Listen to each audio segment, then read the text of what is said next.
O problema é que, por mais que a gente queira achar que o quanto para nós, algo é simples, ou algo é o mínimo, ou algo que é o extremamente o necessário para nós, e a gente busque isso, de qualquer forma, a vida é complexa, né? O resto da vida toda é complexa, tudo é complexo, né?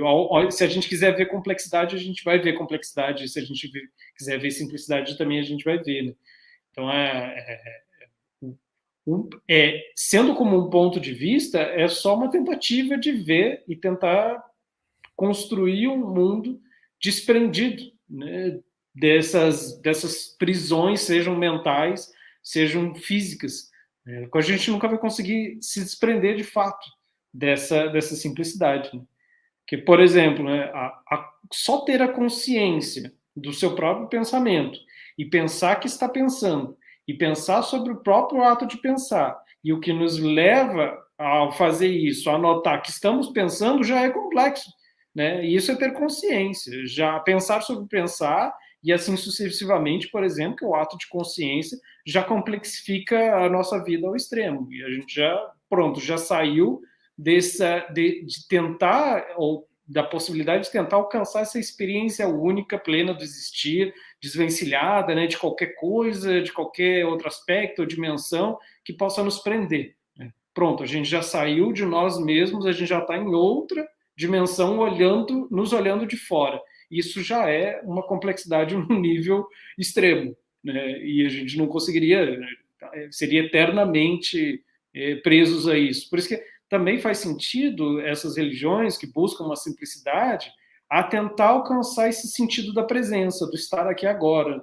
E por isso que talvez vários dos que viajam, e viajam, já viajaram muito, né, falem sobre isso, né, de se estar presente no aqui e agora e conseguir pelo menos fazer um exercício momentâneo ali de se desprender dos seus próprios pensamentos, das memórias, das suas projeções, né, dos seus traumas, de tudo aquilo que nos causa alguma forma de desconforto, e a gente tem que estar ali, atento, presente, pilotando uma moto. Né? Então, E aí, claro, aí a gente vai para o mundo, de novo, como a Isa estava nos trazendo, de pensar a simplicidade ao nível do pensamento. O problema é alcançar a simplicidade do pensamento. E o próprio pensamento, e pensar o próprio pensamento, por isso que eu estava falando aquilo antes, já é não conseguir atingir essa simplicidade do pensamento. Porque o preço pago pelo próprio pensamento é não ser capaz de sentir a existência plena do próprio pensamento. Porque você já está pensando sobre o próprio pensamento. Então, plenitude, completude do próprio existir já é matar o próprio existir, porque você está construindo uma linguagem sobre o próprio existir. E aí eu estou citando Derrida. Derrida vai falar sobre isso, né? Jacques Derrida, que é um filósofo. Ele vai falar que para você atingir a totalidade ou a completude, você não consegue se manter enquanto parte dessa totalidade, porque ao falar sobre totalidade, está uma realidade, uma noção de totalidade que já é maior do que a própria totalidade e é maior do que o teu próprio pensamento sobre a totalidade. Então, se tu constrói qualquer coisa que é de uma escala maior do que a própria realidade, assim como o pensar o próprio pensamento, você tem que acrescentar camadas e mais camadas de complexidade, de tempo, de espaço, para ir além do presente, para ir além da presença e pensar e sentir a própria presença. Ou seja, a gente não consegue existir sem falar sobre o existir. E no momento que a gente fala sobre existir, a gente mata o existir. Que a gente restringe a capacidade de significação sobre o próprio existir. Né? O Derrida vai falar isso. E aí, se a gente está falando sobre o próprio existir, a gente está amaldiçoado, seria como se fosse um feitiço, né? A gente seria amaldiçoado pela própria natureza do nosso existir enquanto humanos, porque a gente tem a capacidade de pensar. No exato momento que a gente tem a capacidade de pensar, a gente nos isola no universo, porque não existe nenhum outro ser que se comunique com a gente, a não ser nós mesmos, e a gente nos tira do presente, porque no próprio ato de pensar, a gente já está pensando sobre esse próprio existir e construindo uma significação sobre esse próprio existir. E, bom, isso é, assim, absurdamente angustiante, né? produz toda essa série de doenças que a gente tem hoje, TDAH, crise de ansiedade, crise de pânico, porque é o pânico todo em relação a esse existir e conseguir romper com a roda do tempo desse existir e com a finitude, né, que nos assola, se a gente só tem um tempo específico para viver a nossa vida, né, por mais que a gente acredite em outras dimensões, são sempre projeções ou uma vida após morte, é esse tempo do aqui e agora que a gente tem para viver, e o excesso de outros tempos nos implica a gente não conseguir lidar com esse excesso de tempos, e a gente vive uma ansiedade absurda em tentar alcançar esse excesso de outros tempos que a gente gostaria de viver. Ok, né? Tá tudo bem, tá tudo certo. O problema é que uma série de outras filosofias, né, vou citar aí algumas, por exemplo, orientais, como as filosofias do Osho, a do Krishnamurti e várias outras orientais que pensam sobre isso, né, sobre tentarem buscar essa simplicidade e equilíbrio do existir no aqui e agora, elas não vão estar conseguindo lidar com a multidão de existências. E aí eu vou estar citando aqui, vou falar mais ou menos o seguinte: para existir, sem existir num vazio completo, existencial, a gente tem que existir com uma multidão de outras existências.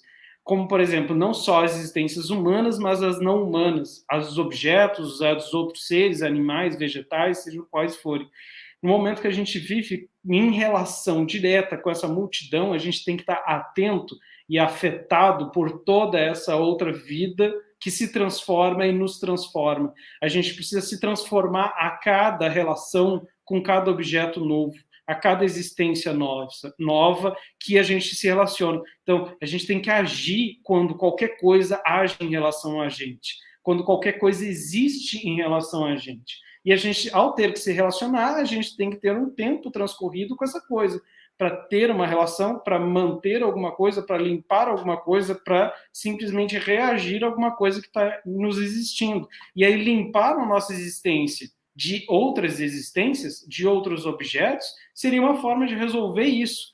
Só que pelo contrário, né? A gente enfraquece, a gente empobrece absurdamente a nossa vida quando a gente limpa essas existências. Afinal, se a gente quer potencializar a nossa existência, né, multiplicar a nossa existência e fazer com que essa presença nessa série de existências seja rica, seja feliz, seja durável, seja, né, o máximo possível que alcance um estado de totalidade, né, de completude em relação à existência, a gente tem que estar aberto a essa multidão de existências.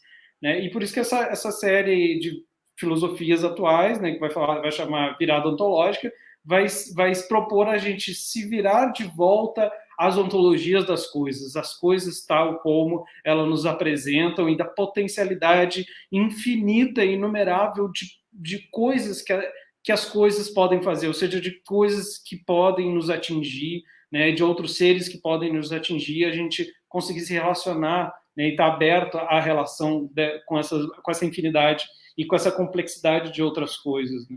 E aí cai por terra qualquer discurso sobre simplicidade, né? Simplicidade vira um empobrecimento da nossa vida, bem pelo contrário, né? E atingir qualquer felicidade, né? Qualquer liberdade seria só um sonho, é um sonho romântico, não é um sonho de atingir um ideal impossível. Então, assim, o minimalismo não tem muito o porquê nesse sentido no minimalismo do pensamento.